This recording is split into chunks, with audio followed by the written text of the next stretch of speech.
India में जो पहले एक होता था, आओ जी बैटिंग करेंगे, 550 बनाएंगे, सामने वाले 2 बार आउट होंगे। अब इंडिया भी स्ट्रगल करता है, इंडिया के बैट्समैन भी स्ट्रगल करते हैं इंडिया में रन बनाने के लिए। जी हाँ, बिल्कुल।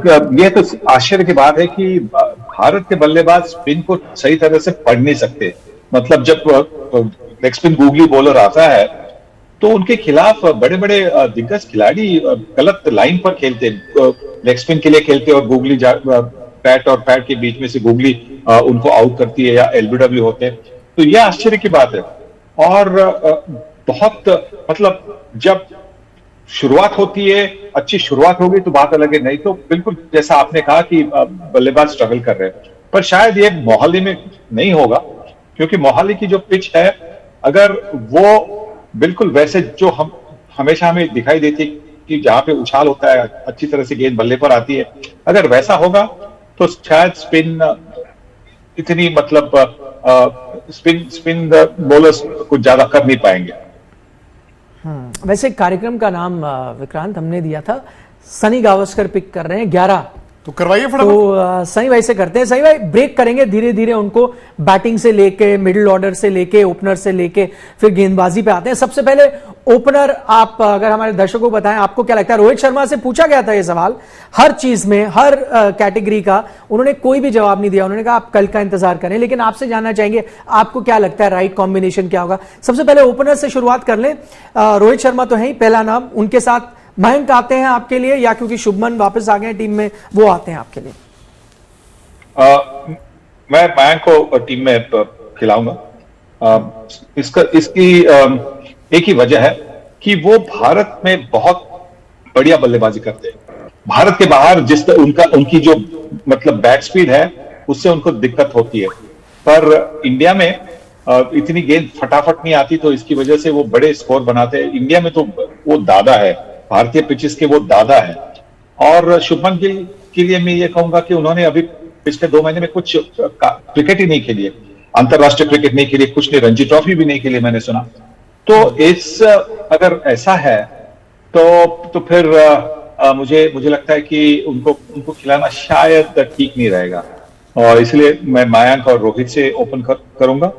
और नंबर 3 पर अगर आप पूछेंगे तो मैं कहूंगा हनुमा विहारी के बारे में मैं सोचूंगा, क्योंकि उनको जो मौका मिला था साउथ अफ्रीका में, उन्होंने वहां पे काफी अच्छी बल्लेबाजी भी की थी। तो उन्होंने कुछ गलत नहीं किया साउथ अफ्रीका में जिससे उनको ड्रॉप किया जाए। नंबर 3 पर वो होंगे। नंबर 4 पर कौन खेलेगा? ये तो किंग कोहली बहुत टफ सवाल है।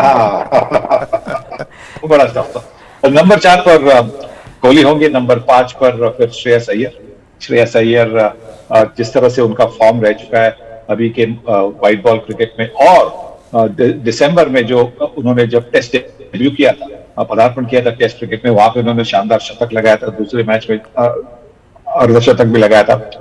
तो उनको वो मौका मिलना चाहिए। नंबर 6 पर फिर ऋषभ पंत होंगे। 7 पर जडेजा, 8 पर अश्विन, 9 पर मोहम्मद शमी, 10 जसप्रीत बुमराह और 11 उमेश यादव। ये मेरी टीम होगी। इंटरेस्टिंग है। आई थिंक यही एग्जैक्टली 2-3 दिन पहले मैंने कहा था, बट ये था कि मैंने जयंत यादव को थर्ड स्पिनर रखा था, हमने एज्यूम किया था 2 फास्ट बॉलर। लेकिन देखिए सनी भाई ने वो हनुमा विहारी के लिए जो बात की, वही हम उस दिन डिस्कस भी कर रहे थे। बिकॉज अगर आप बीच में गैप चोट के बाद आ रहे हैं, तो आप मैच ही नहीं खेले हैं, तो आपको सीधा जिसको आप नंबर 3 देंगे, आप उसको अरसे के लिए नंबर 3 देना होगा ना।